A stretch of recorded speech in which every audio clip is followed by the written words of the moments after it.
And welcome back. Okay, where we're at with this one. I think what I'm going to do next is there's a lot of a deeper steel blue, grayish color that appears in a lot of places in this painting. Just like the brown, the rusty brown color, which I mixed up a bunch of it because I know I have to use a lot of it through this painting. There's like I said, the steel gray color appears in a lot of places as well. So instead of having to constantly mix this over and over again as I need it, I'm just going to mix it into one of these empty bottles, and then I'll have it ready. I can adjust it up and down. I can make it lighter or darker. So I'm looking for like something kind of in the middle. So to do that, and again, just like the brown, the rusty color, this is 100% paint. There's no reducer or anything else in it. So that way I can always adjust it to whatever I need it to be. All right, so let's do that. What I am gonna do, I get yelled at a lot for mixing paint over the actual painting, so I'm not gonna do that today. I don't need a ton of it proportionally because I'll end up reducing it a lot.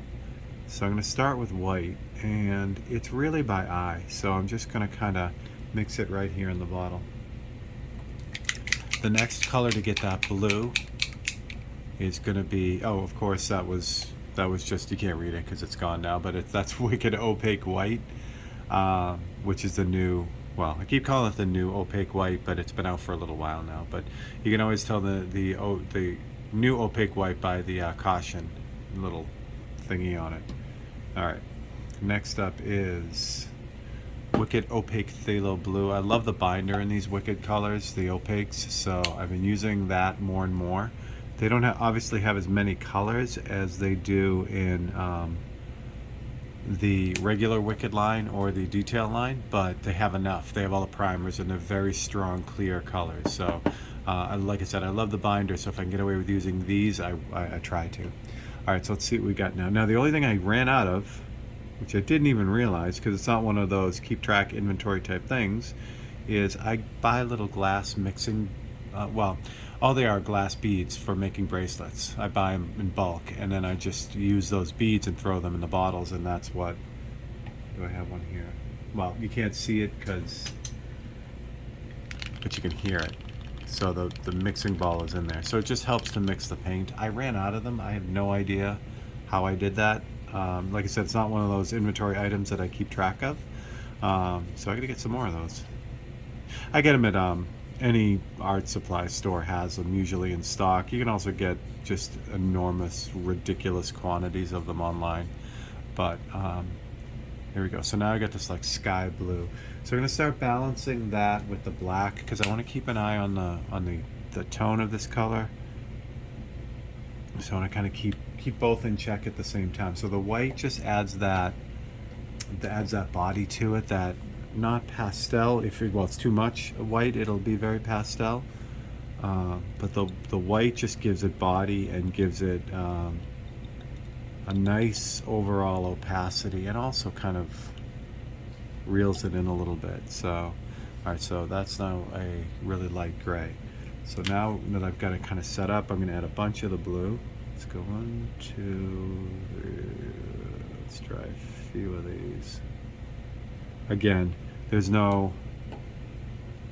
all visual. There's no science. I mean, I'm sure that there are color formulas online, 2 drops of this, 8 drops of that, but for matching colors in a painting,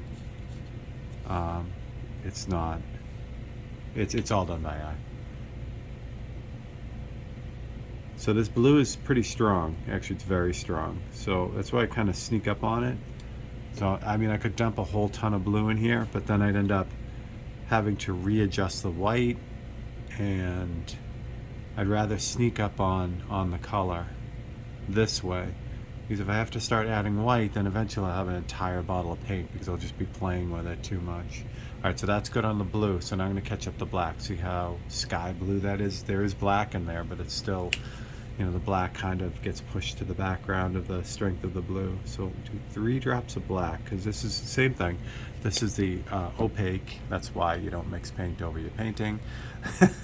You can't read it because, again, I use this bottle all the time. I actually have large bottles of black and white, and I pour them into these 4-ounce bottles. That's why these are so worn out, but this is the new opaque black as well.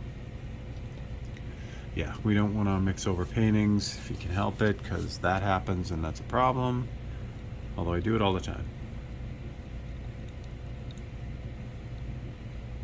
This would be a lot more, I don't know, efficient if I had that little mixing ball. Now I suppose you could go grab one from another bottle, but this is working. All right, so a little bit more black. Again, I'm looking for like a medium-ish steel gray that I can use throughout the painting.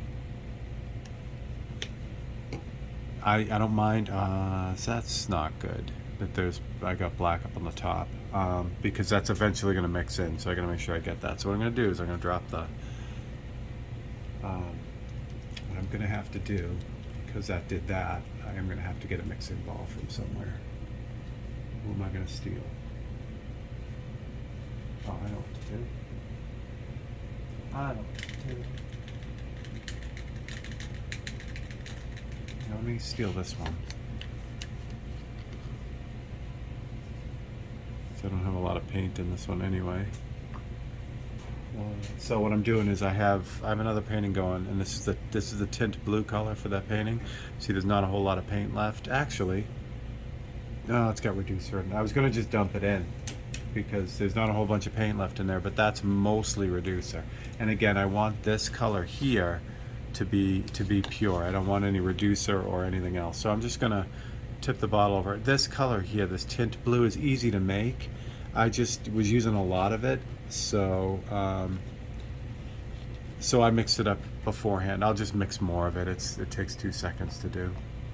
That blue tinting color is exactly what it sounds like. So when I need to change the value of something just very, very slightly, in this case blue, I'll mix up that tint and then I can just do it. But there's the bead. It's like I said, it's just a glass bead that you can use anything, but I like glass because they have a little bit more weight to it too. Plastic ones work, okay, but so that goes in there. Now that's in there.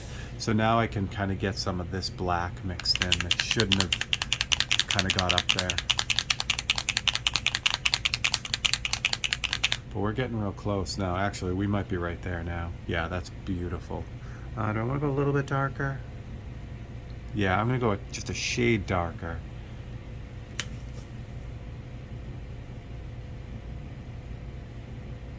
Because I can lighten this if I need it, but really what I need is that dark color. That's really what we're looking for. Alright, so there's a few drops of black in there now. Let's see what we got. Yeah, that mixing, the little glass mixing bead does an excellent job at kind of getting in there. And you can't see it off the side. I have a that test tube mixer. You'll hear it. That thing works amazing with the glass bead, because the glass bead now in the paint mixer will spin around at a ridiculous RPM, and it'll absolutely totally mix it up, except for that. But for the most part. How are we looking? All right, so now that I've got a close in value and overall color, I can now kind of tweak it. So right now, looking at it, the gray that I have, or the gray that I'm shooting for, needs to be a little bit cooler. This has kind of a greenish cast to it.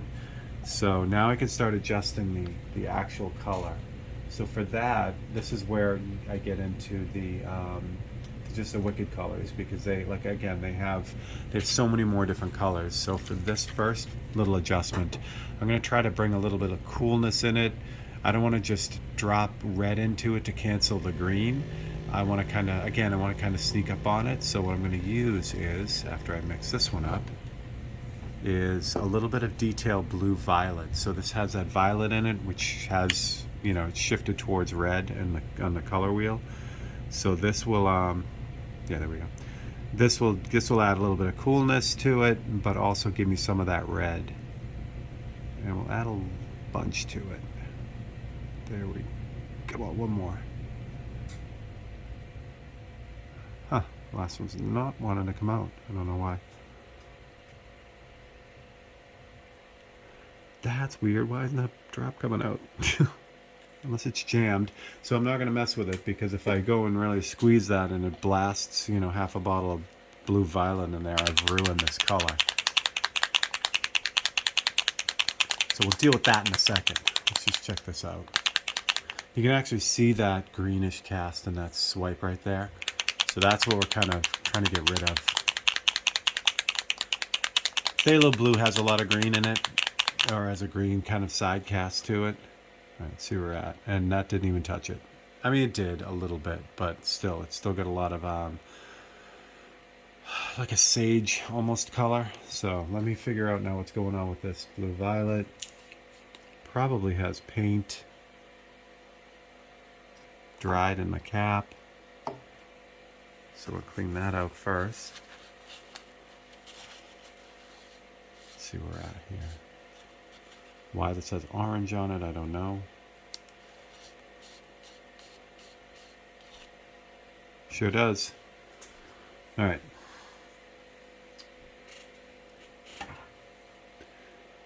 The cap is just jammed with paint. Actually, I might be able to clear it just by doing that. Yeah, it's just loaded up with paint. There we go. So we're talking about straining paint in one of the videos. This is exactly why you would do this, because this stuff dries in the cap like this. And obviously, if you get this into your airbrush, it's going to cause problems. So by straining your paint, you eliminate that. And everyone thinks, oh, it's you know, the bottle is rarely open. It doesn't have anything in it. It always has stuff in it. Always, always. Now, do as I say, not as I do, because I will frequently not strain the paint to save time. And the thing is all right, you can do that, but you have to, if you want to do that, you have to be like me and be ready to not get pissed off when your airbrush doesn't work. So there we go. So that's going to work a little bit better now. Blue violet. So this might not have enough red in it, but we're going to give it another shot and see if it can help us out here. 1, 2, 3, 4, 5, 6, 7. Why I picked 7, I don't know. Just felt right. Again, I wish I could give you like a more accurate way to like match your colors, but for me it's all by sight. It's all by like experience with the paint, you know, knowing what one color will do to another color just by using those colors. It's not so much, I mean, yeah, you get a good foundation getting a color theory kind of class, but it really is dependent on what your paints are made like. So you can take 2 reds from 2 different companies. Technically they should be the same, but they could be vastly different in strength and mixability and all that. So so I'd love to say, you know, this is what you do to get this, but it is a little bit more intuitive for me.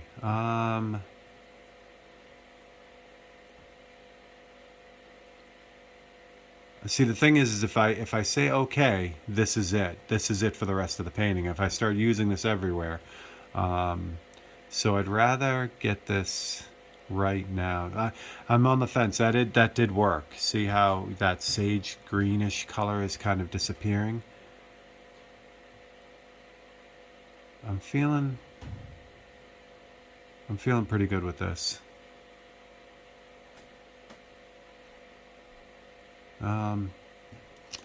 You know what? I'm gonna do a little bit more of the blue violet, just a tad. So that was 7 drops to get it to where I wanted it. So we're gonna do 4 drops, and that should do it. This time I'll use the handy dandy mixer.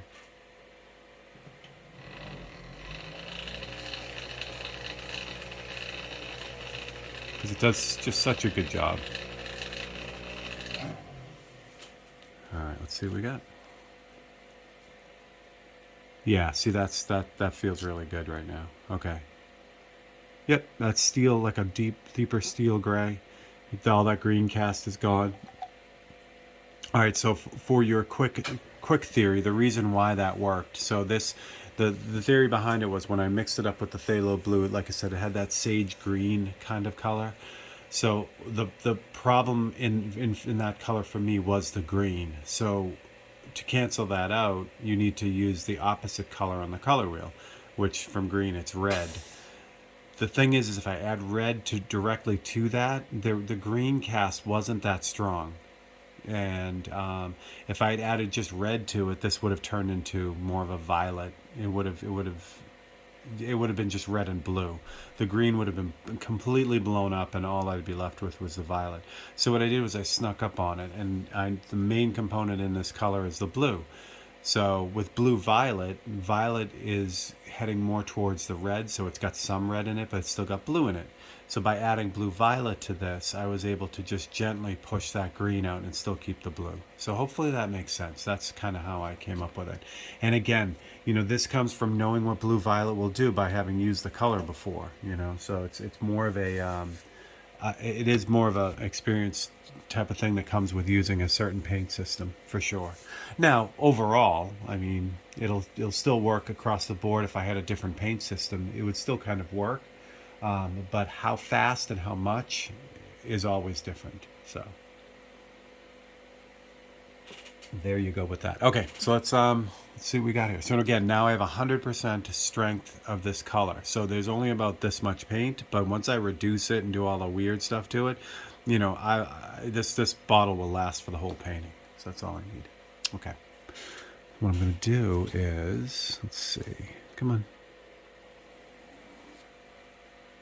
There we go. I'll put a little bit of can't really see it. I'll show you the color I'm kind of shooting for without the glare. But that, come on, focus. Here we go. Give me my hand. Maybe focus on my hand. There we go. Now it's, all right, I know what it's doing. It's focusing on the reflection. There we go. All right. See that, how it's all modeled? I'll actually, I won't put my finger there because it gets goofy. But where all the mottled steel is, not where the rust is, but where the mottled steel is, I want a middle gray in there. Not the darkest gray, not the lightest gray, just somewhere in the middle. So that's the color I was mixing. See how all that other stuff kind of sits on top of that, or is on the same plane as it, like down in where the rust is here? That darker color is it's either that rusty color or the steel color. But up in here, it's much more subtle. The steel color seems to be on top of the rust, even though it's probably not true. But that's the way it looks, and certainly whatever's left of this paint is sitting on top of all that. So that's why I kind of get this grayish color to kind of really start to lock in some of those details. All right. And again, the nice thing about this painting is once I figure it out on this part, the front fender is easily the most complex in this whole painting. Once I have the kind of paint all set up and how to do it kind of set up, the rest of it goes a little bit more smooth. It's more like just kind of painting. So again, we spent 18 minutes mixing a color paint for this, but it pays off. It really will. All right, let's put the brown aside and let's see what we got here.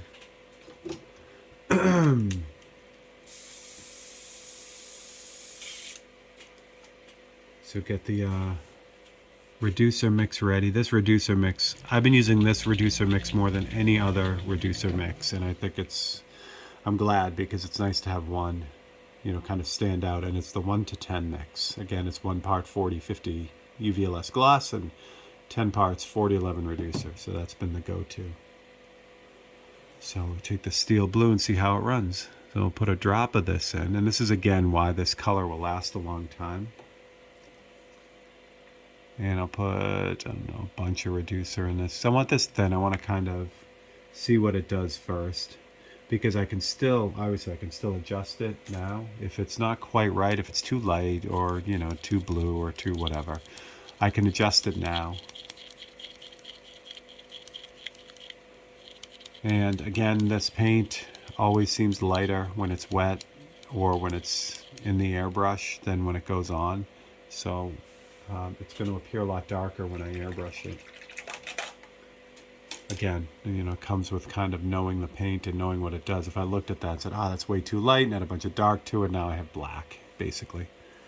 All right, see, I should have done this through the other micron, the smaller one, because I'm going to start getting into a little bit tighter details, but this will work for now. So what I'm going to do is I'm going to start this out on the lightest part. Should zoom you guys in. I'm going to start this color out on the lightest part so I can see it. Let's get you guys closer. Come back to me. There we go. Beautiful. A little more light for you. Excellent. So this way I can see it.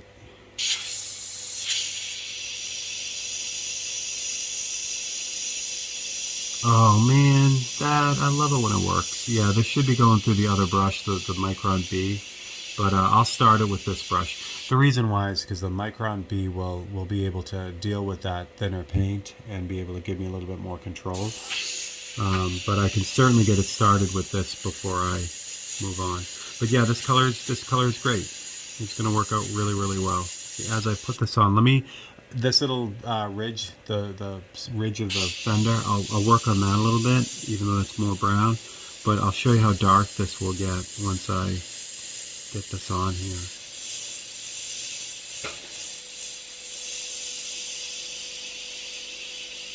Yeah, this is perfect. This is awesome.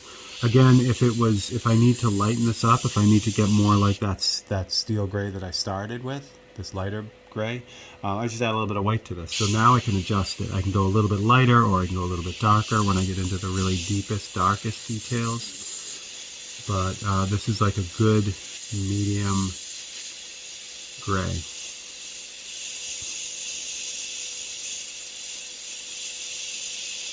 What I'm also looking for, especially in this lighter area, I'm looking for that green cast too. If it seems like it still has that, if it's not cool enough, if it's needs a little bit of adjusting, all that can be done before I get too far into it. And I'll just do that at the main bottle. If it feels too cool, too green, then I can add a little bit more of that blue violet to it.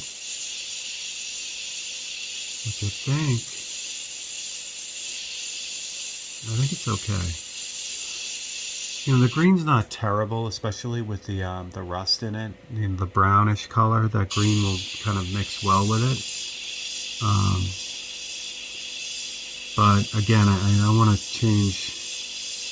I don't want to change the whole patina to that kind of coppery color.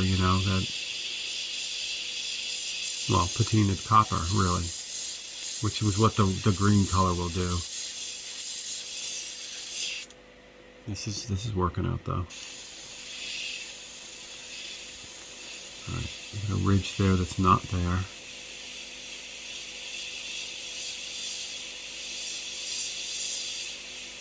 And I'm at that point of this painting that I am often at paintings. I always talk about it like there's no prize for doing a painting entirely in airbrush. I mean, other airbrushers they give you some props for doing an entire painting with only an airbrush because getting certain techniques, getting certain things like super sharp lines are difficult with just the airbrush alone. It's so much more, I don't know, you get a much sharper line out of a paintbrush or a pencil or something like that. But I'm always at that point in a painting, and I don't know why, but like this one right now, I'm like, oh, I could do this whole thing with the airbrush. And then I always end up not, because for me, like I said, it's the strength of all the other tools. It's the strength of the regular paintbrush, what the paintbrush can do. So I'll start out with the grand idea to do a painting entirely with the airbrush, and then I'm just like, what difference does it make? Like I said, the only people who are going to be really, into it are the other airbrushers. Everyone else doesn't really care. They would say, hey, why is that fuzzy right there and not sharp? And I'd be like, well, because I did it all with the airbrush. It's not, for me, it's not that big of a deal. Yeah, this is working out great. So as I'm kind of picking in this, what I'm still doing is I'm still testing that color. You notice I'm bouncing around. I'm trying it in different spots. Like I'm trying it on the darker brown part. I'm trying it on the yellow part. I'm trying it on the lightest part just to see what it does over the other colors. And that really gives me a great idea of whether this needs to be adjusted at all. But I think I'm in really, really good shape. I don't think I have to do anything to this color. To clean it up. I mean, I am going to have to make it, add a little bit of black to it eventually, and maybe add some white to it, but I have a great base color now for this. And again, because I took those 18 minutes to mix up that color, now I have that paint for the rest of the painting. I never have to worry about mixing that color up again and going through all this again. It's interesting. Like I just went over a white area. It does feel a little bit green there, but I'm going to leave it. I'm okay with that. These areas that I'm painting now, they're right under the fork where the front fork meet the fender. These are almost completely dark, like black, brownish. I'm using the blue here again just because it's a good opportunity, because it's so dark and it's going to be covered later. I use that opportunity to kind of test this color in those areas too and see like how dark it can get. And it's working out really well.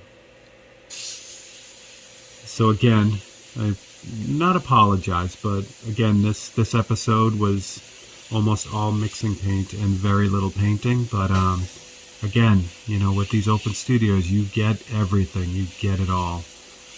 There's no mixing paint off to the side and saying, oh, here's the color we're using today. So you guys literally get everything. And hopefully, you're enjoying the channel and you subscribed and are doing all the fun stuff that way. And if you want something, if you want a little bit more instant gratification, you can go to the time-lapse videos. You see a whole painting done in about 2 minutes. But this whole series is all about you guys seeing absolutely everything.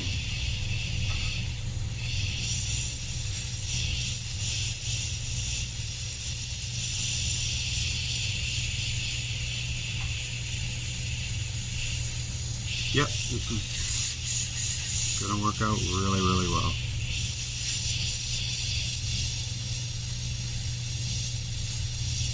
Yeah, I think now that it's starting to get clearer, and that's what happens as I work on a painting. I come up with a plan in the beginning, kind of a plan of attack, and then as the painting goes on, it basically, the plan defines itself. It's like, okay, do all this, and then you'll be ready to move on to the next section or whatever. That's what happens almost all the time, and it certainly happened with this painting. So a lot of the figuring out is on this front fender, and again, once I get this completed, I'll just be able to move on to everything else. So that seems very clear now.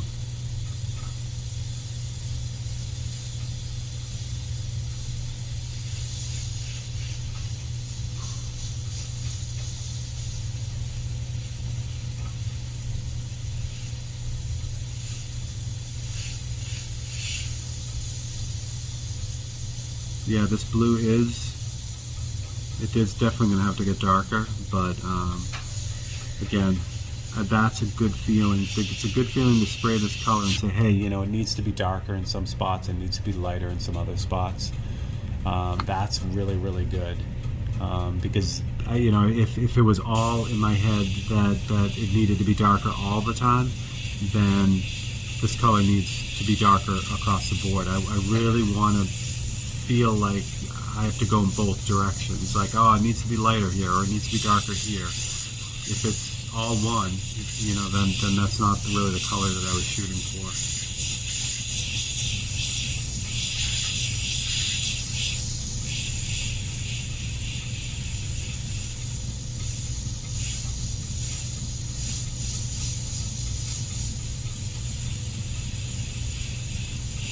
Yeah, there is just like this yellow is really paint, and it's what's left. So there's a lot of that in the end too. And like I said, the same thing. So here's a perfect example. The paint chips that are on this front fender, I can never get them as sharp as I need to get them with the airbrush on this scale. I just won't be able to.